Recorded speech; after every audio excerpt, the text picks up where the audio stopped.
Welcome to Bitter Reality Brewing. Today we've got an easy one for you. West Coast on the East Coast. We're in Jacksonville, Florida, so we're on the East Coast. Simple West Coast IPA. 5 ounces worth of hop additions, but we're going to kick it off with a 5 milliliter Simcoe hop extract shot. Get our IBUs up, get some bittering going. And then of course we've got 3 ounces of dry hopping to follow later, not a big deal. Wyeast, West Coast, 1217 is the yeast that we're looking to use. Got 11.5 pounds of Golden Promise. It's a lot like a Pilsner malt, but a hint more on the sweet side. Just very, very nice. Somebody got me hooked on it, and I like to use it in some of my lighter beers, although this will be sitting up around 7%, so it depends upon your opinion of what a lighter beer is. And then we threw in 10 ounces of Crystal or Caramel 40L to give it a little color, a little body, add something to the malt. My wife was talking to me about building the subscriptions and the viewers, and I've got to say a huge thank you out to the United States. We're at 60%, which is where I am, but shockingly, the rest is carried by Canada, UK, Australia, Sweden, India, and even Saudi Arabia for viewers. Thanks again. If I missed your country, don't blame me, blame Google Analytics, because they're the ones who missed the country. Get a few friends viewing, it should pop up on the analytics. Biggest thing I can get from people right now is, please, if you find a video and you really enjoy it, subscribe so you don't miss out on the better videos coming out later, because I'm constantly getting better and better. And share. My wife mentioned, I'm like, there's these girls out there and they do, hey, join me in my daily routine. And it starts with a shower scene. And I'm like, what the heck? And they've got like 4 videos, 40,000 or 40,000 something subscribers and 1 million views and 4 videos. I'm like, yeah. My wife's like, you're not getting cleavage anytime soon. So, and if you do a shower scene, YouTube will probably ban you. So we've got our Anvil, we've got our Jaded Scylla brewing, and I've had some people also asking about my teaser or kegerator, which I've been cleaning the hell out of this week and going through the kegs, getting everything ready for the next batch of brews. So do a quick video here to show you that. And let's get brewing. Okay, I got a question about my kegging system. And as you can see, I have a 10-gallon CO2, Inkbird. And here is the kegging system. Basically, our keezer can fit 7 kegs, 8 taps, in case I want to switch something around, 4 secondary regulators, and then another manifold to add or break out 1 to 4 different kegs that are set to the same PSI. So apricot saison, pineapple rye. Yeah, I use painter's tape to make it quick and easy to peel off and on the kegs so I know what's in the kegs. And Velcro and loop and duo-tight. We're at 148 Fahrenheit. That's what we want for our mashing. Take out the brewing salts. Careful not to burn your hand. There we go. Drop the grain basket in. Okay, we don't have any wheat, rye, or anything else, but I've been kind of playing around with the crush, and the crush is a little excessive. So to be on the safe side, we're going to drop some rice balls in here.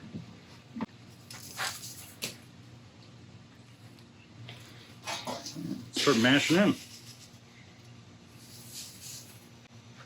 Little trick for speed mash. Stir as you go.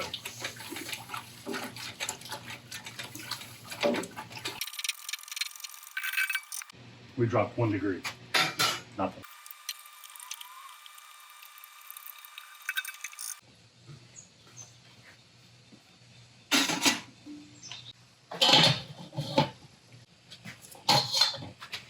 Here we go.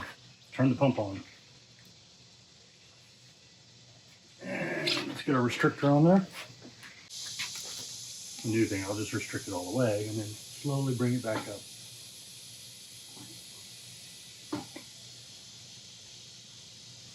Okay, we're going to let this go for about 75 minutes and then we'll mash out at 168 and get a boil going. Okay, it's about time to kick it up to 168.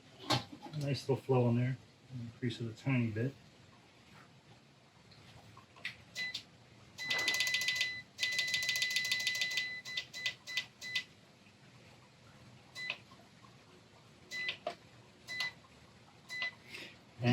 get some heat under that water and get moving. Turn off our pump.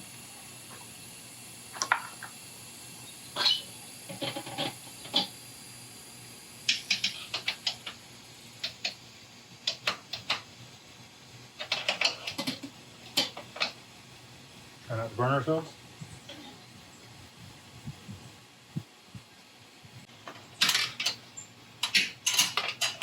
And let the fun begin. Here we go. And there we go. Let that drain for a little bit, and then we'll use our sparge water, which is sitting at about 160, 162. Go ahead and kick it up to a boil. It's gonna take a little while to get up there anyways. 220 won't take too long, but.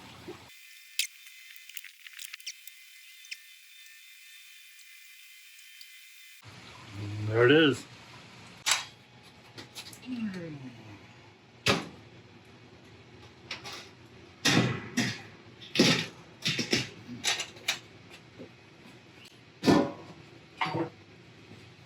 Okay, remember, so at 195, we want to scrape that bottom. Something, preferably wood, but plastic will work too. It is 4th of July, so you may hear small explosions in the background. Okay, so I mentioned it's 4th of July and that we might get some fireworks. We're at 212, the boil just really started getting going, which I'm not sure, usually it's about 209. If you hear that, that's thunder. We've got a lot of rain coming. Gotta get our boil on. So we got a 90-minute boil. And our first addition, which is right now, is this lovely hop effect. Let's get a good focus on that. 5 milliliters. Simcoe from American Adventures in Home Brewing, if I can say it correctly.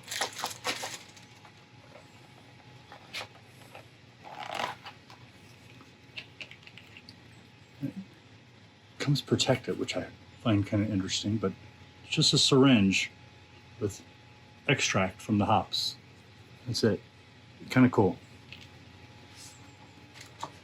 Not sure if I want to taste test it, but it smells amazing. And then literally all we do is inject. It's oozing out. Okay, I'm sorry, but we're going to have to try this.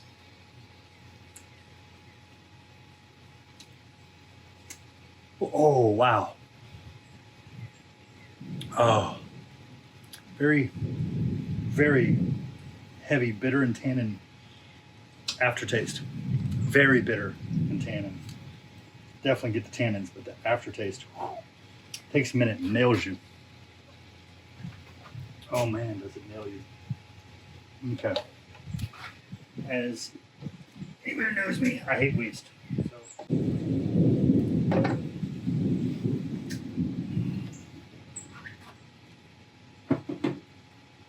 Use a syringe, pick up all that good wort, so we get all the resin. I don't want to miss out on any of the resin.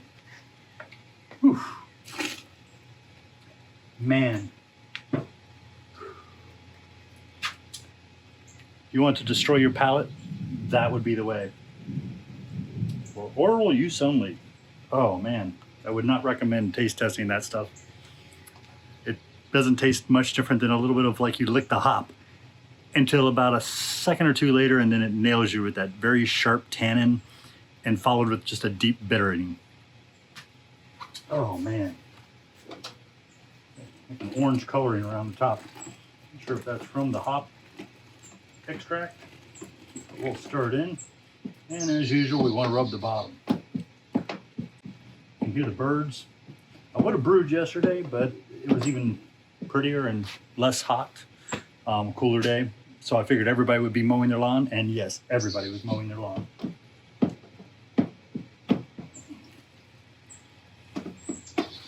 Smelling good. Okay, I'm gonna go get the rest of the hops ready so we can do all of our hop additions. We have quite a few hops. So welcome to the real world. You can hear all that loud noise in the background? That's a generator, not my generator. Mine I have to pull out of the shed and start it up, and it takes a little bit. And we could do that. We could kick the generator on and get back to 220 and keep rocking. But I've opted for propane. So I moved the wort after pouring it down my pant leg from the pump. I wasn't paying attention. Wouldn't be a day of brewing without accidentally doing something to myself, good or bad. We were sitting still at about 200, so we hadn't lost too much of the heat. Got it cranking. We should be boiling here. Probably total lost time, 10 minutes. I'm not going to worry about it because we don't want to over bitter either, because we're going to be sitting at about 65 IBUs, maybe a little less. I've got Azacca and I've got Idaho's number 7 for a 15-minute edition, a 5-minute edition, ½ ounce of each. And then we'll do a full ounce of Azacca, Idaho 7, and Simcoe, and a 10-minute whirlpool at the very end. Okay, if you look over to your left, you can see we got power back. Just came back. But we got about 15 minutes left on the boil, so we're just gonna stick to the Anvil for right now, and we'll move the pump over there to the Anvil too. And go ahead and drop our 15-minute edition. Got a ½ ounce of Azacca and a ½ ounce of Idaho 7. And I don't know if you can see that, but they're all puffing out from the, still smells nice and fresh, but they're puffing out from all the moisture in there. Yep, dropped the hop somewhere over there. Not too worried about one hop. Got about a 10-minute countdown before we added our 5-minute hop. Okay, and here goes our 5-minute hop addition. Another ounce of Azacca and another ounce of Idaho 7. Smells great. More like the 3-minute edition. Got the 5-minute edition on the hops. Might have to be the 7-minute edition, I don't know.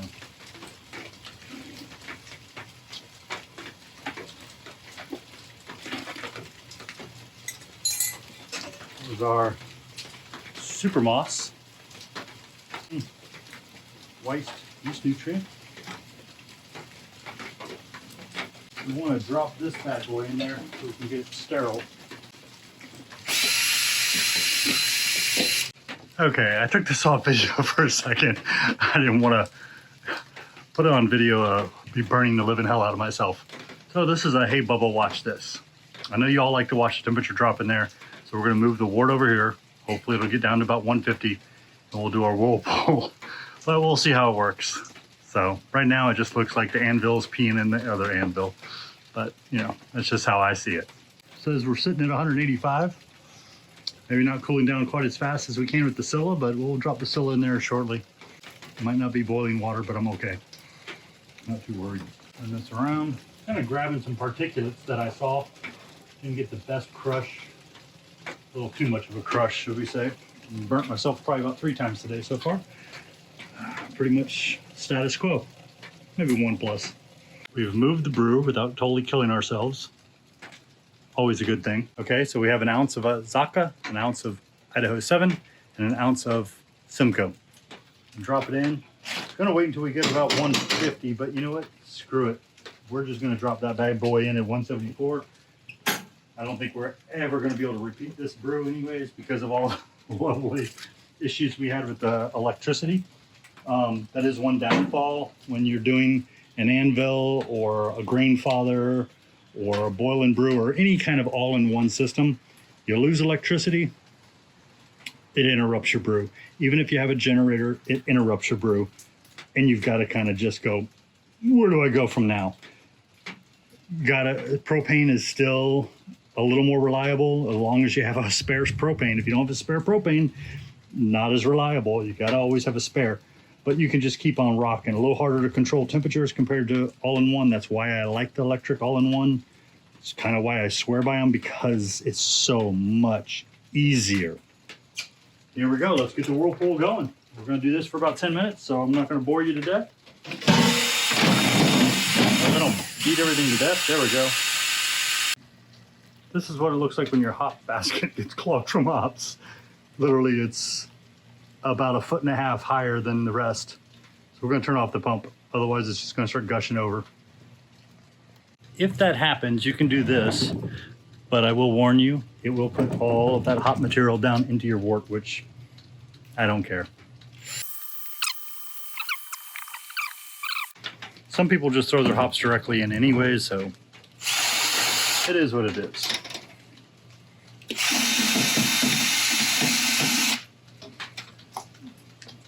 going to call it. It's about 8 minutes. It's whirlpooling. I'm good. I'm tired. It's been raining. It is probably like 100% humidity out here. Let's rock on.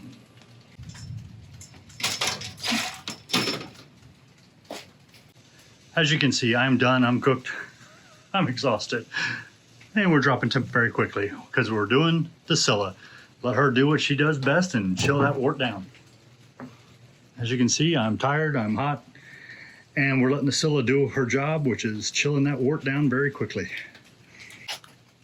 As for the shirt, my wife got that for me for Father's Day. It came a little late, but hey, it's quite entertaining. Okay, so I hate lazy people, including myself if I'm lazy. I've had to go ahead and hook this bad boy up to the ice so we can get it down to a lower temperature. Plus, I don't want to wait. So, a couple reasons, I guess. Let's hook up the sump pump.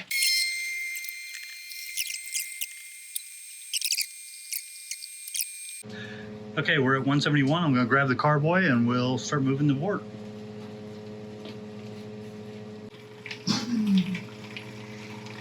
And there we go. Some nice aeration on that bad boy. In theory, we had about almost 80-something% efficiency, but it was because we boiled off a little more water than we should have because we had to change due to unforeseen circumstances. I've adjusted it, put a little bit of water, put a little corn sugar because I put too much water, and we're back to about a 7% ABV, which is what I was looking for. So, and technically about a 72.5% brew house efficiency. This is the Wyeast West Coast yeast that we're going to pitch.